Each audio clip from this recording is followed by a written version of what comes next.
DPRS. Differential PRS system was proposed by F.W. Taylor. ये scientific management theory का ही part था. Differential piece rate का मतलब, differential piece rate का क्या मतलब समझ रहे हो? मतलब कितना प्रोडक्ट्स मैन्युफैक्चर किया उस हिसाब से उसकी सैलरी होगी. और इंसेंटिव भी जो डिजाइन किया गया था वो इसी तरीके से डिजाइन किया गया था कि जिन लोगों ने टाइम सेविंग की, जैसे साइंटिफिक मैनेजमेंट थियरी ने क्या प्रपोज किया था कि people were treated like machines. तो वो जितने, और स्टैंडर्डाइजेशन ऑफ वर्क स्टडी को भी उन्होंने हाईलाइट किया था, which means that there should be a standard fixed for the worker for a particular job. और उस स्टैंडर्ड्स के ऊपर अगर कोई वर्कर काम करता है तो उसको रिवॉर्ड करना, और उस स्टैंडर्ड के नीचे अगर कोई काम करता है तो उसको इंसेंटिव नहीं देना. This was known as differential piece rate. ये तुम लोगों को पढ़ना है अभी आगे डिटेल में. Thank you. Good morning ma'am. Morning. ठीक है Sonali. Okay ma'am, thank you ma'am. Now अभी बस इतना ही समझो कि डिफरेंशियल पीस रेट का मतलब है जो जिस हिसाब से प्रोडक्शन करेगा वर्कर, उसके प्रोडक्शन के हिसाब से उसको रिवॉर्ड दिया जाएगा या फिर नहीं दिया जाएगा. Incentive designing on the basis of production by each worker is known as differential piece rate. Okay ma'am.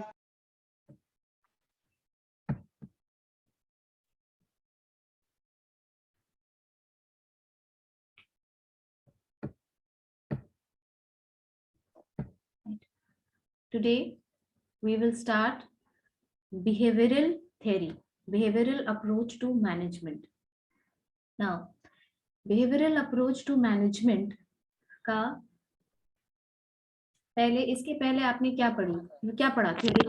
You studied human relations theory? Yes ma'am. What was the main focus on human relations theory? Tell me.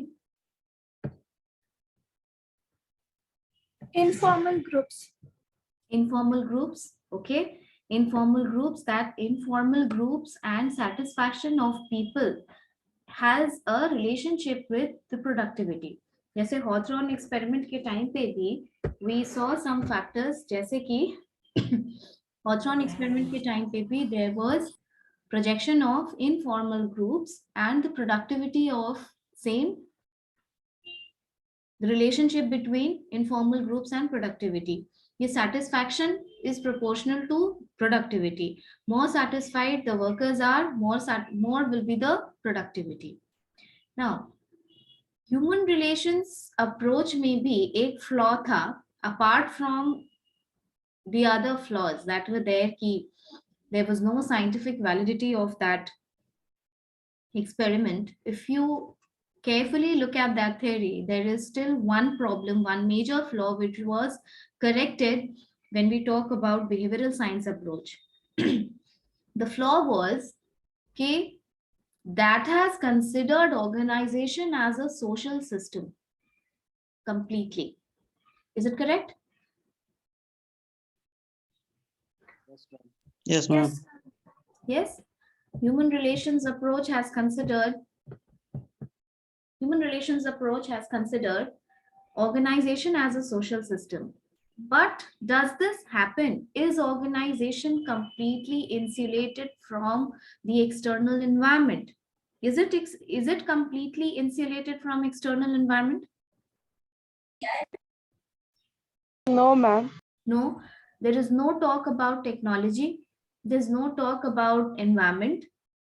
And there has been an overemphasis on social groups, while the organization cannot completely function only on the basis of groups. Plus, there could be times when groups poses a lot of problems for the organization. And plus that theory, it lacks any kind of scientific validation. It was based on a group of people which was considered to be the experimental group, and one group which was supposed to be control group. So the sample was also chosen by the one who is experimenting. Now, behavioral science approach, coming to this theory, अभी के बाद जो theories हैं वो कम हो जाएंगी, आपको अब थ्योरीज नहीं मिलेंगी, क्योंकि इसमें भी बिहेवियरल साइंस अप्रोच में 4-5 थ्योरी है। ये बिहेवियरल साइंस अप्रोच अभी समझ लो, लेकिन ठीक से तुमको तब समझ में आएगा जब तुम ओबी पढ़ोगे। इसलिए क्योंकि सॉरी, 1-2 थ्योरी हम तुमको जरूर बता देंगे अभी बहुत शॉर्ट में, बट जो theories you have to study in detail OB में, जब ओबी का पार्ट आएगा तब। Behavioural science approach is an approach to management where it is considered कि human behavior, you use science to understand human behavior at workplace. Now you answer one question: when employees are working in the organization, in which two forms do an employee work? आपका behaviour में जो भी manifestation होता है वो किस तरीके से होता है? एक आपका इंडिविजुअल बिहेवियर रहता है जो कंप्लीटली आपका पर्सनल है, और दूसरा ऑर्गेनाइजेशनल बिहेवियर। ठीक है, ऑर्गेनाइजेशन थोड़ा बहुत समझ लो। Last day I gave you one example कि अगर एग्जाम कैंसिल करवाना हो तो आप इंडिविजुअल की तरह बिहेव किए जब पूरे क्लास ने डिसाइड किया, या ग्रुप की तरह बिहेव किए?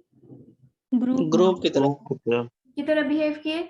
इसीलिए जब हम ह्यूमन बिहेवियर को पढ़ते हैं तो we study human behaviour in both forms, one individual form and two in group behaviour. Individual behaviour भी होता है आपका और ग्रुप बिहेवियर भी होता है, and your behaviour is also a manifestation of your compliance to the group norms.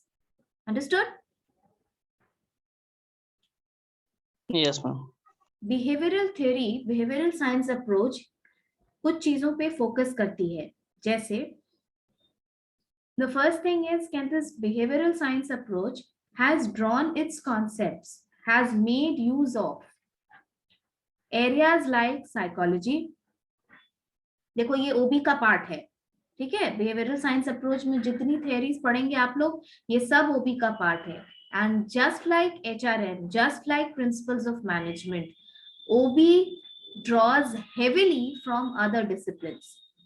इसीलिए ये थ्योरी भी ये बोलती है कि the theory has drawn its principles from psychology, sociology, anthropology and other subjects। Human behaviour को समझने के लिए इन सारे सब्जेक्ट्स की अंडरस्टैंडिंग होनी जरूरी है। एंड दिस बिहेवियरल साइंस का जितना रिसर्च हुआ है, it has drawn concepts from these areas.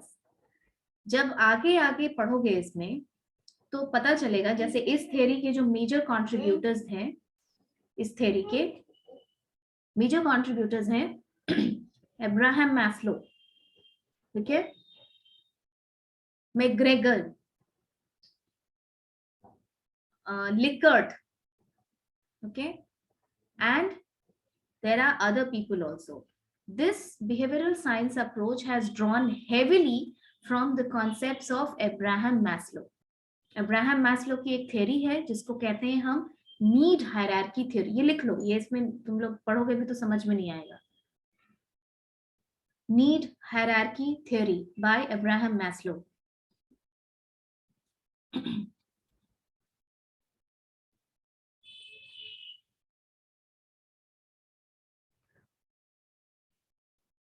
और लिखो। Can you explain? इसको समझाते हैं, रुक जाओ, ये थ्योरी है पूरी की पूरी, पहले समझो थोड़ा सा इसका introduction. Abraham Maslow need hierarchy theory, second point में लिखो। जब भी बिहेवियरल साइंस के ऊपर लिखने आएगा आप इन लोगों का नाम लेंगे और यही सब एक्सप्लेन करेंगे। Abraham Maslow need hierarchy theory.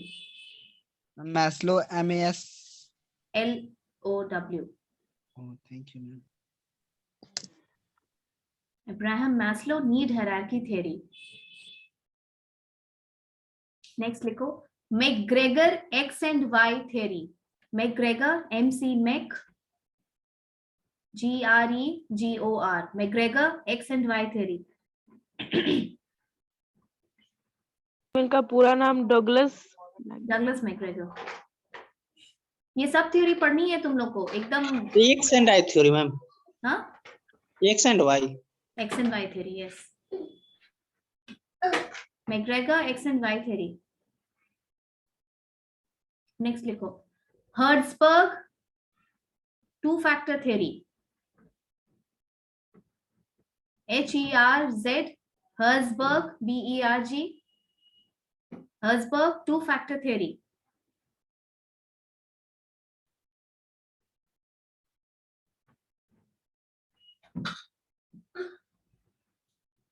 Next you write Blake and Mouton managerial grid, BLAKE, Blake and MOUTON, Mouton, Blake and Mouton managerial grid.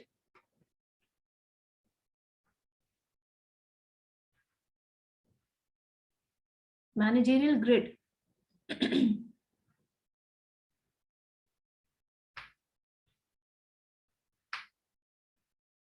ठीक है, जब भी ये थ्योरी, अगर ये थ्योरी लिखने के लिए आती है, आप इन लोगों का नाम लेंगे और इसको थोड़ा सा इलैबोरेट करेंगे। I explain this to you. देखो, बिहेवियरल साइंस अप्रोच ने ये कंसिडर किया कि when people are working in an organization, they are driven towards organization by different needs. These needs have to be taken into account by the organization in order to align it with the organizational goal. जैसे हमारी need है किसी organisation को join करने की, like पैसा, ठीक है, there's a need, we want to earn money and that is why we are working in an organization. If you're not getting enough money from the organization, will you plan to leave that or not? Yes, sir. If you are very learned, if you are very experienced, अगर आपको 10 साल का experience है तो आपको अपने औहदे के बराबर की नौकरी चाहिए होती है. If you do not get that respect, if you do not get that reward, if you do not get that satisfaction of being so experienced in your work in that organization, will you be satisfied? No, No, ma'am. And also इसका एक और repercussion होता है कि you will not put in all your efforts for achieving organizational goal if you are not satisfied. So ये theory ने ये बोला कि पहला चीज तो इसने जो करेक्शन किया ह्यूमन रिलेशंस अप्रोच से वो ये था कि an organization is a socio-technical system, ठीक है, which means उसमें ह्यूमन रिलेशंस में सिर्फ सोशल सिस्टम माना था कि बस ह्यूमन नेचर को आप समझेंगे, इनफॉर्मल ग्रुप रहेगा तो ऑर्गेनाइजेशन का प्रोडक्टिविटी बढ़ेगा. बट यहाँ पर इसको टेक्निकल सिस्टम माना है बिहेवियरल साइंस में. This means it has emphasized the importance of technology and external environment, okay, which is a major contribution in this theory. दूसरी चीज, this theory believes कि human behavior is different under different stimuli in the organization. For example, तुम ऐसे समझो कि अगर हम class में आए और क्लास में आके आप लोग, there are 30 students in PGDN, one student in the child is constantly misbehaving in the class means that the child is always trying to spoil the decorum of the class. Even after being warned repeatedly that behave yourself, otherwise serious actions could be taken against you, that child or that student is not mending the ways, okay, still that student is behaving the way he was behaving on the first day even after warning. There's another student who is doing the similar thing and I warned that student that behave yourself, this is not how you're supposed to behave in the class, okay. मान लो दोनों को मैंने class के बाहर कर दिया, repeatedly बदमाशी करने के बाद I sent them out of the class and I did not mark attendance for that day for both of those students. दोनों ने सिमिलर बदमाशी की और दोनों के ऊपर जो एक्शन हुआ वो भी सिमिलर हुआ. Why all of you have switched off the cameras?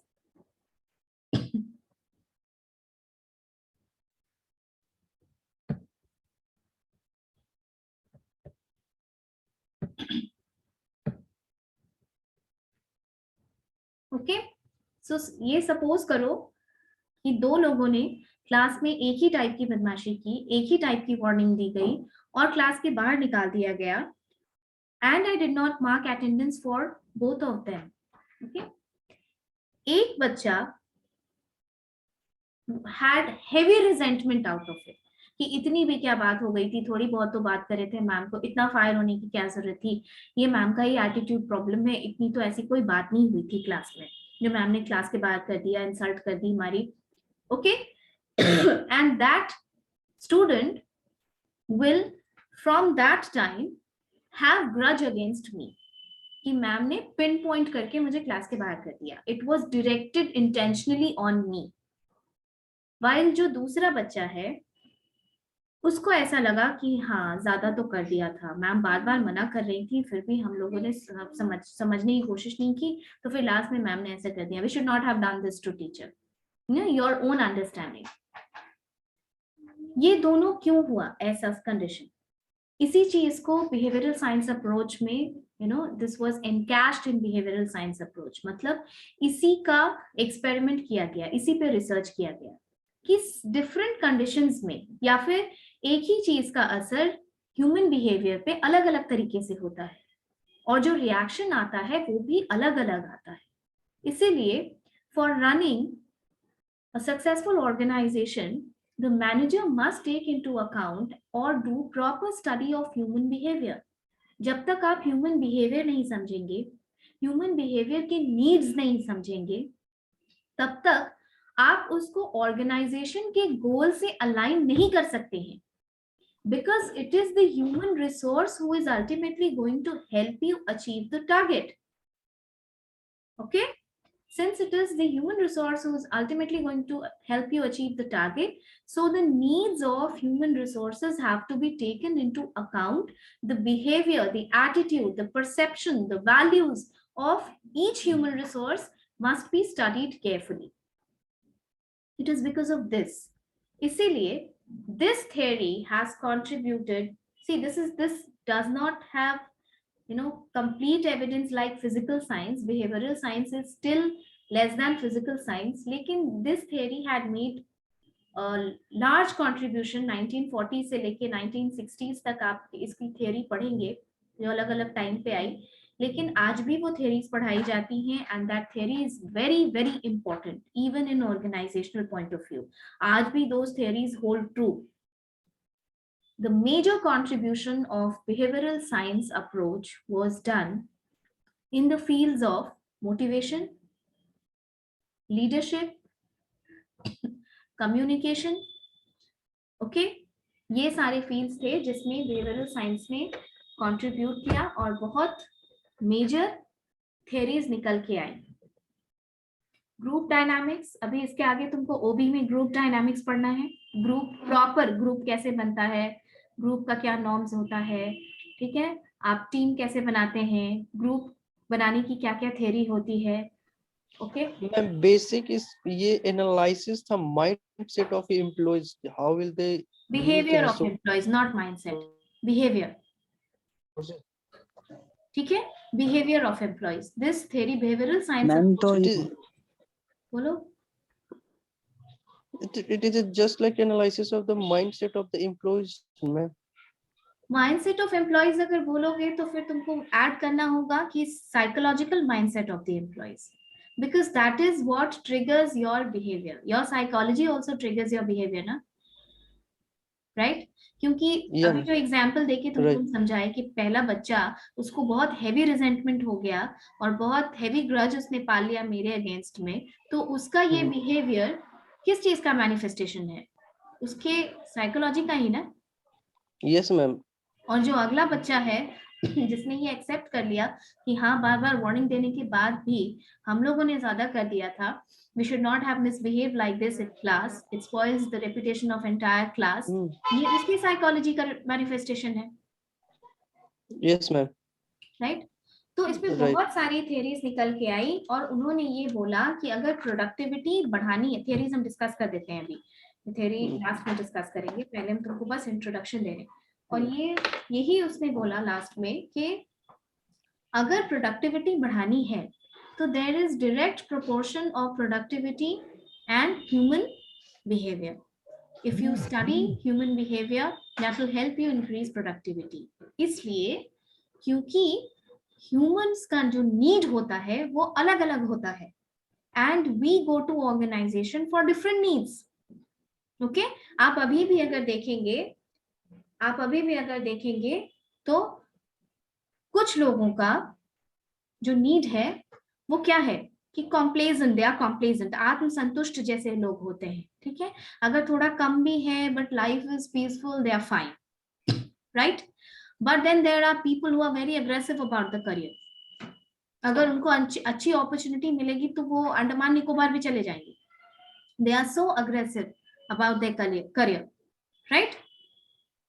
These are those people जिनको कि जो इतने अग्रेसिव हैं लाइफ में आगे बढ़ने के लिए कि ऑर्गेनाइजेशन ऐसे ऐसे लोगों को स्पॉट करता है लीडरशिप के लिए, टीम मैनेजमेंट के लिए। तुम समझ रहे हो?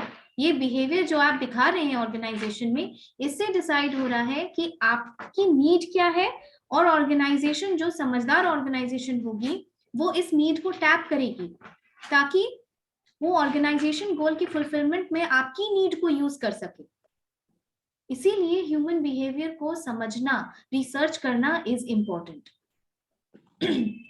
ठीक है? अब इसमें जितनी थियरीज है इसमें, जैसे कि पहली थियरी अब्राहम मैस्लो। अब देखो थियरी तो तुमको ओबी में पढ़ना है, लेकिन फिर भी अगर एकदम ही कुछ नहीं पढ़ाएंगे तो फिर तुम लोग समझ नहीं। मैम बिहेवियर थ्योरी सिर्फ सबऑर्डिनेट्स के बिहेवियर को फोकस किया या फिर मैनेजर्स के? Human behaviour, so humans will range from bottom to top, okay? पूरा हायरार्की को देखो। इसमें जो मेजर कंट्रीब्यूटर है इस थ्योरी के, that person is known as Abraham Maslow. Abraham Maslow की मोटिवेशन थ्योरी है, इसको थोड़ा सा लिख लो, बस just write down the bullet points. ये तो तुमने लिख लिया, नीड हायरार्की थ्योरी। एक ट्रायंगल बनाओ और उस ट्रायंगल में 5 कॉलम्स बनाओ, नीचे 5 रो बनाओ, नीचे से ऊपर तक ट्रायंगल बनाओ। That triangle will be known age pyramid, और नीचे से ऊपर तक 5 लाइंस बनाओ। ये हम फिर से ओबी में पढ़ाएंगे, लेकिन अभी थोड़ा सा बता देते हैं।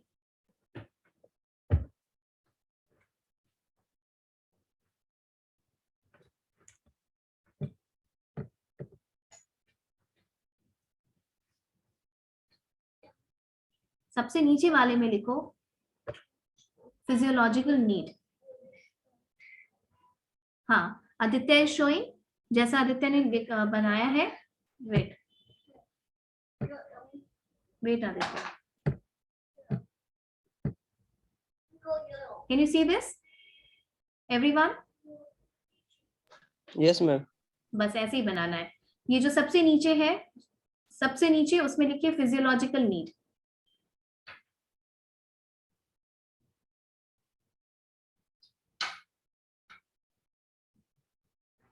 उसके ऊपर लिखिए सेफ्टी नीड्स।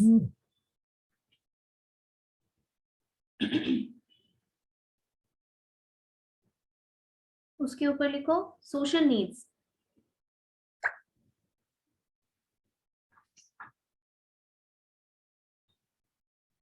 उसके ऊपर लिखो सेल्फ एस्टीम नीड्स, ESTEEM,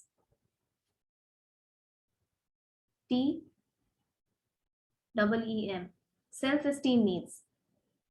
और उसके ऊपर लिखो सेल्फ एक्चुअलाइजेशन नीड्स, सबसे ऊपर है self actualisation, it's just single L. ठीक है, everyone can see? Done, ma'am. ठीक है.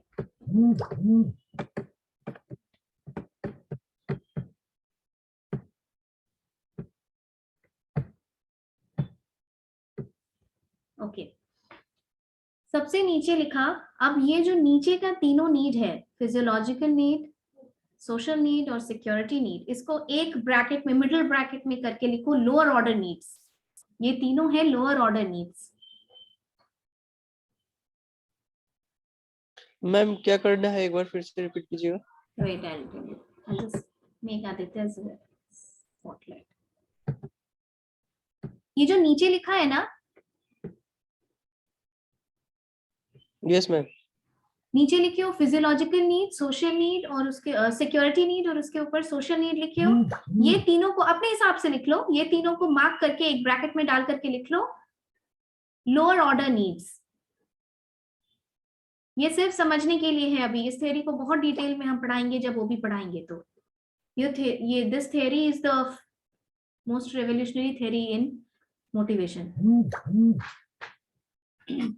और ऊपर का जो दोनों नीड है, self esteem and self actualisation, write down these two are higher order needs.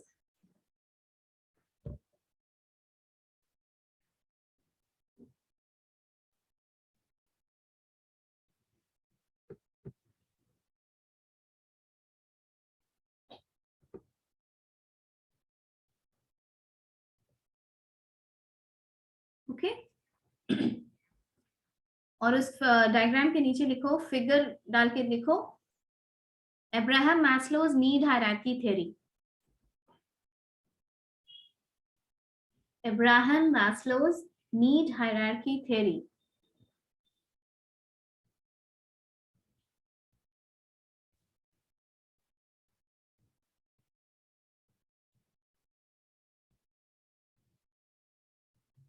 Done. देखो ये पांचों, Abraham Maslow was the pioneer in proposing a theory on motivation. और इस बिहेवियरल साइंस में ही is a major contributor. From his theory behavioral science has drawn a lot of knowledge from his theory. इसीलिए Maslow की need hierarchy theory थोड़ा समझाना जरूरी है इसमें. अब्राहम मैस्लो ने ये कहा कि we as humans are guided by different needs. और अब्राहम मैस्लो ने ये कहा कि हमारा जैसे ही एक नीड पूरा होता है, हम अगले नीड की तरफ बढ़ते हैं. ओके. ये आप लोग को भी फील होगा. ये थ्योरी पढ़ने के बाद आपको लगेगा this is such a practical theory. मतलब जो मिल गया वो तो मिल गया, दैट्स फाइन. अब कितने दिन तक उसकी खुशी मनाएंगे, अब चलो दूसरे नीड की तरफ. ओके. कि अब दूसरे कुछ अचीव करना है. This is exactly what Abraham Maslow said. Need hierarchy, यानी एक नीड के बाद दूसरा नीड, हायरार्की में और ऊपर और ऊपर और ऊपर जाते जाएं. अब्राहम मैस्लो सेड कि द बेसिक नीड्स, जो सबसे नीचे की नीड्स होती है हमारी ऑर्गेनाइजेशन में जाने के बाद, वो होती है फिजियोलॉजिकल नीड्स. फिजियोलॉजी का मतलब बहुत बेसिक जो चीजें रिक्वायर्ड है, जैसे कि your food, shelter, okay, air to breathe, water to drink, physical needs of human, उसको भी फिजियोलॉजिकल नीड में डाला गया है. Okay. These are all the basic needs which according to Abraham Maslow is the very basic and the need that stands at the lowest level of hierarchy. So this means that once you are in an organization, you first try to fulfill all these needs. Understandable है? अगर आपको खाना ना मिले 3 दिन, अभी अगर भूकंप आ जाए और कुछ ऐसा हो जाए कि घर खराब हो जाए और हम लोगों को किसी बाहर के स्कूल में स्टे करना हो या कुछ वैसी कोई बात हो जाए, एकदम प्राकृतिक आपदा जैसी, जहाँ की सिचुएशन एकदम अबनॉर्मल हो जाए, खाने पीने की दिक्कत हो और 3 दिन 4 दिन तक आपको खाना ना मिले, तो क्या आप नौकरी के बारे में सोच पाएंगे? No ma'am. Your immediate need will be your food, your shelter, your water, your air to breathe, all these things. पहले तो बेसिक नीड्स के ही थिंक किया जाएगा. Exactly. तो यही अब्राहम मैस्लो की थ्योरी थी कि these were the basic needs in which are known as physiological needs. Then he said that once we are done with these needs, we move on towards another level which demands of a security need. Okay, what is the meaning of security need? ये theory जब की गई थी उस वक्त security का मतलब दो तीन चीजों से था. पहली चीज ये थी कि सिक्योरिटी का मतलब होता है कि सिर्फ फिजियोलॉजी कैरी ऑन कर लेना कि हर दिन मुझे रोटी कपड़ा मकान की जो एक कहते हैं कि मिनिमम व्यवस्था हो गई है, इससे लाइफ नहीं चलेगी. We need to have some security for some security कि कल को अगर कोई बात हो जाए तो थोड़े पैसे बचाए जा सके. लेबर्स क्या सोचते हैं, वर्कर्स क्या सोचेंगे, यही सोचेंगे ना. कल के टाइम जैसे कोविड के टाइम पे how would people like them survive? अपनी सेविंग से ही सर्वाइव किए थे जब नौकरी चली गई थी तो. और जिनके पास नहीं थी उनकी हालत आप लोग जानते हैं कि क्या हुई थी, राइट? पुराने टाइम पे लोग चले गए थे 500-500 किलोमीटर लोग पैदल चलने के लिए मजबूर हो गए थे. Remember? Yes ma'am. Yes ma'am. तो वही Yes, ma'am. सिक्योरिटी नीड्स मतलब कि लेबर. देखो जल्दी हम थोड़ा सा इसको करेंगे कवर क्योंकि ये थ्योरी हम डिटेल्स में बाद में पढ़ाएंगे. इसमें 2-3 और थ्योरी बता देंगे कि क्या दिया हुआ है, तब आपको बिहेवियरल साइंस समझ में आएगा. उसके ऊपर बढ़ा तो सिक्योरिटी नीड आई. सिक्योरिटी में यही था कि आप एक सेफ वर्किंग एनवायरनमेंट प्रोवाइड कीजिए which is free of accident, क्योंकि तब एक्सीडेंट्स बहुत होते थे फैक्ट्रीज में. And once you are once the worker is rendered जिसको कह सकते हैं कि disabled, he was of no use either to the family or to the organization. He was thrown out of the organization और फिर उसकी पूरी family उस पर dependent थी. So security also meant providing a safe environment. Then second thing is some insurance कि वो अपने बच्चों को पढ़ा सकें. There could be some insurance, there could be some savings for tomorrow. Fine. उसके बाद जो नीड आया वो क्या है? Social need, right? Human relations approach में तुमने देखा ना, एल्टन मायो की जो थ्योरी थी उसने सोशल नीड को कैसे फोकस किया? Yes, ma'am. There is a need to fulfill your social there's a need to fulfill your social needs at your workplace also, because we are not working or living in isolation. We work in a society and that society is needed by us to fulfill our social needs. लोगों से मिलना जुलना, we want to remain with people who love us back and we love them. Okay? Next, ये तीनों थी lower order needs, यानी ये सबको चाहिए होती है. लोअर ऑर्डर नीड्स इसलिए बोला क्योंकि हायर ऑर्डर नीड्स तक जरूरी नहीं है कि सब पहुंच पाते हैं. There are people who remain for a lifetime on these lower order needs and they cannot reach the higher order needs. लेकिन अगर नीड की हायरार्की बनानी हो तो वो उसी तरीके से बनेगी. उसके ऊपर आता है सेल्फ एस्टीम. सेल्फ एस्टीम का मतलब what is the meaning? Appreciation. No.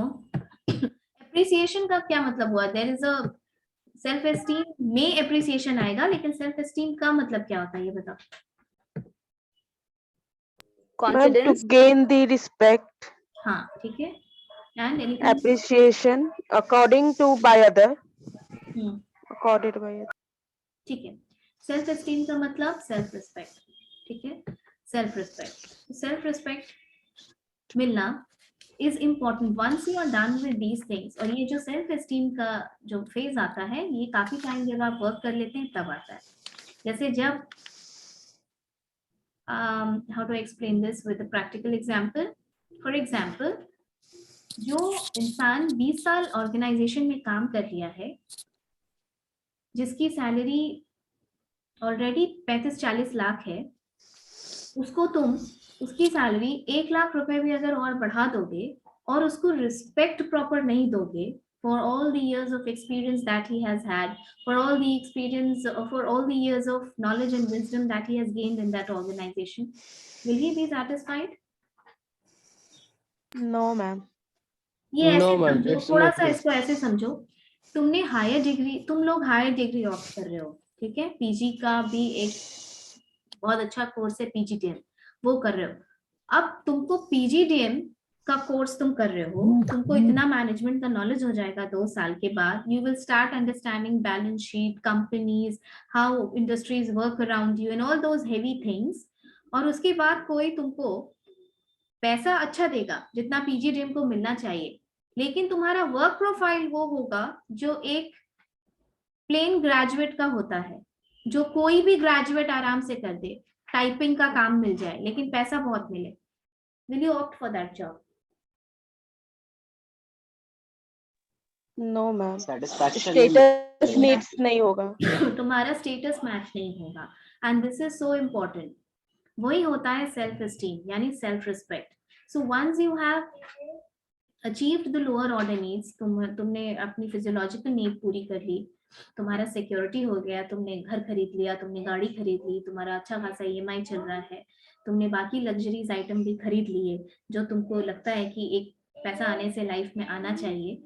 उसके बाद तुम किसी बहुत सीनियर पोजीशन पे ऑब्वियसली तब तक चले जाओगे ऑर्गेनाइजेशन में.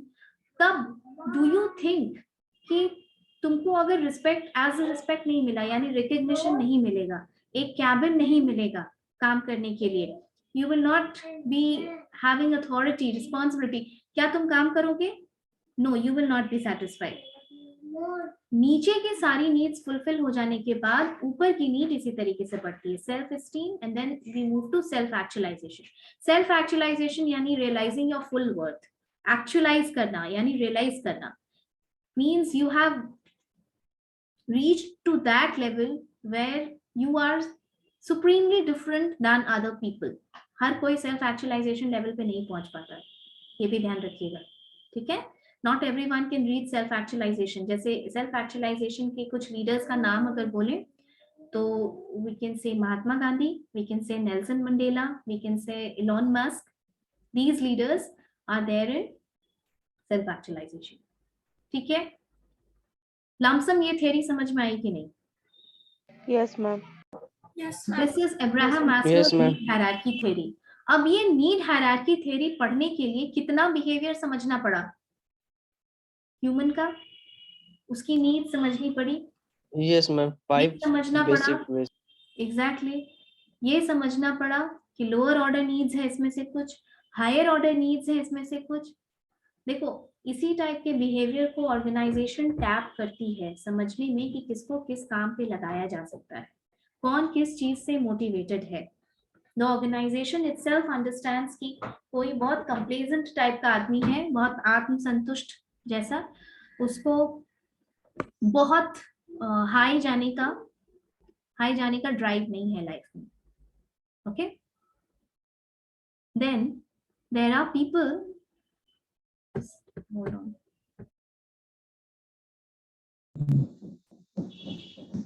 म्यूट है ma'am.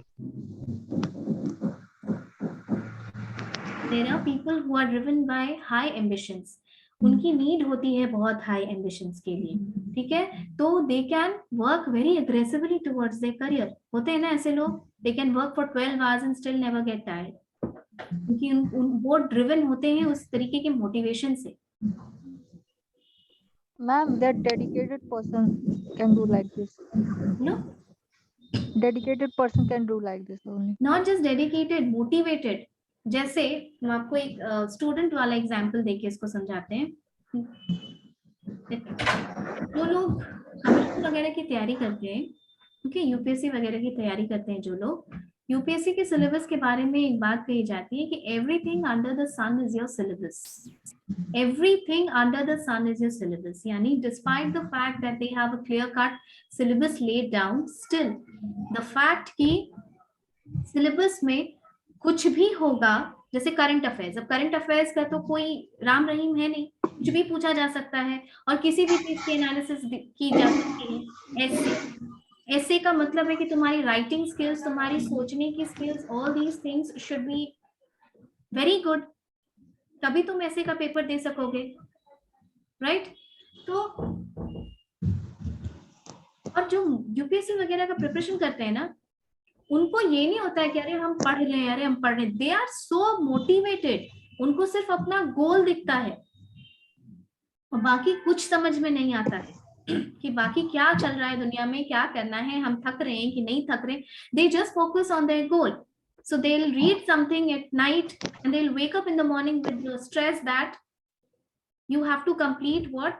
I mean, they have to complete what they left over at night. Fine. यही होता है motivation. It's not just dedication, Sonali, it's motivation. That is completely two different words. Okay? Motivation. Motivation कैसे है? तो career गोल भी कर सकते हैं आप। Louder, please. मतलब ये कैरियर गोल भी तो कर सकते हैं ma'am. I can't hear you. Please be louder. थोड़ा जोर से बोलो. कैरियर गोल भी तो कर सकते हैं मैम इसको। करियर गोल इज फाइन, लेकिन तुम करियर गोल बोलो या तुम ऑर्गेनाइजेशन गोल बोलो, जो भी बोलो, तुम तो मोटिवेटेड रहोगे तभी तो तुम्हारी इच्छा होगी. This motivation will take out the intrinsic drive from you. Okay, ये मोटिवेशन तुम्हारा इंट्रिंसिक ड्राइव होता है, तभी तुमको कुछ बोलने की या किसी को तुमको बताने की जरूरत नहीं होती है कि क्या करना है. ऑन रखा है क्या मैम? बहुत ज्यादा नॉइज हो रहा है। Are you saying something, Amit? We're talking to someone else.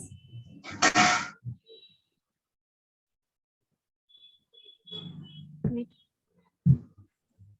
Amit?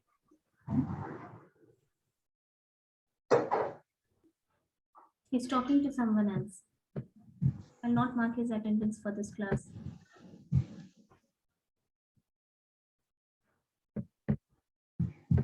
Amit, response?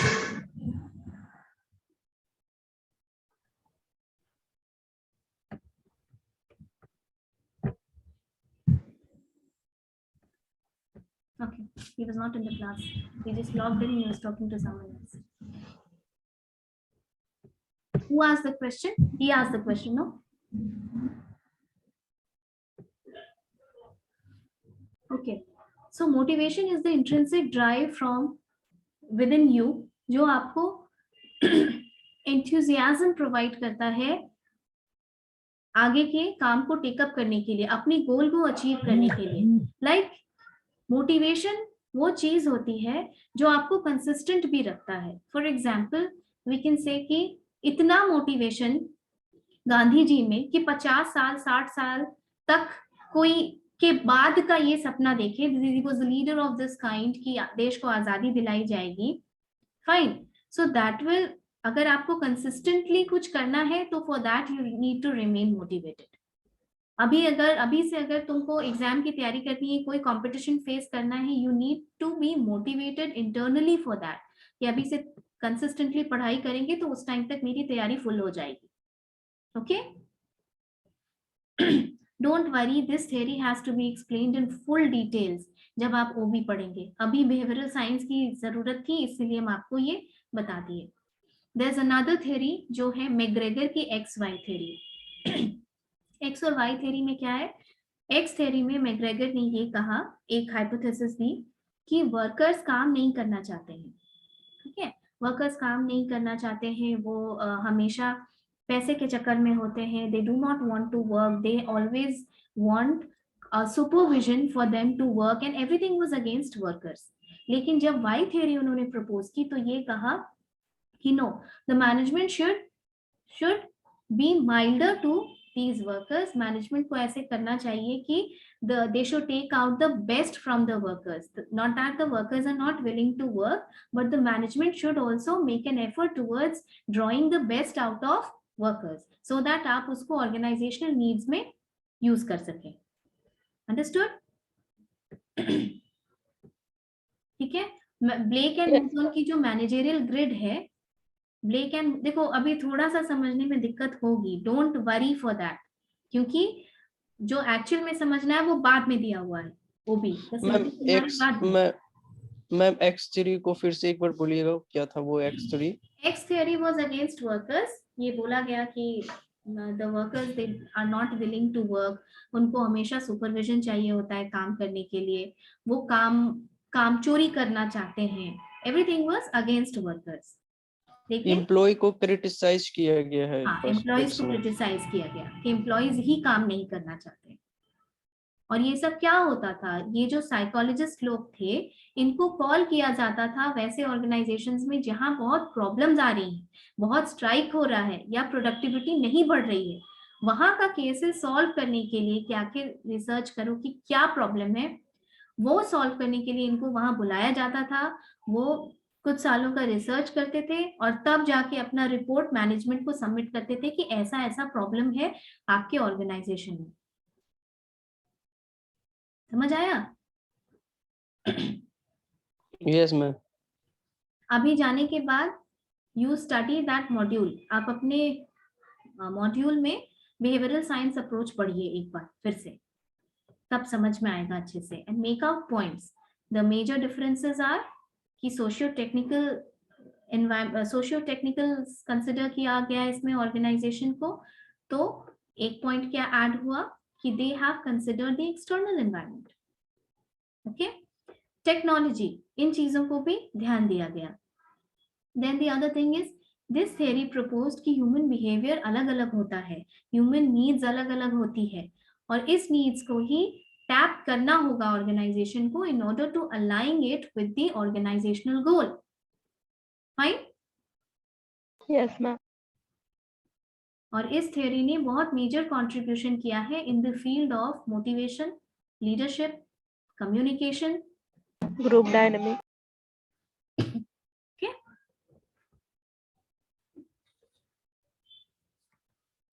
just go back and study. ये Okay, अब ma'am. समझ Ma'am. में आएगा थोड़ा सा। Yes, ma'am. Fine? And do not worry अगर थोड़ा बहुत कुछ नहीं समझ में आएगा, क्योंकि जब वो भी पढ़ोगे ना तब अच्छे तरीके से समझ में आएगा, ये ज्यादा बेहतर तब समझ में आएगा तुमको। ओके, मैम वो Okay, ma'am. प्लेलिस्ट तैयार कर दिए मैम।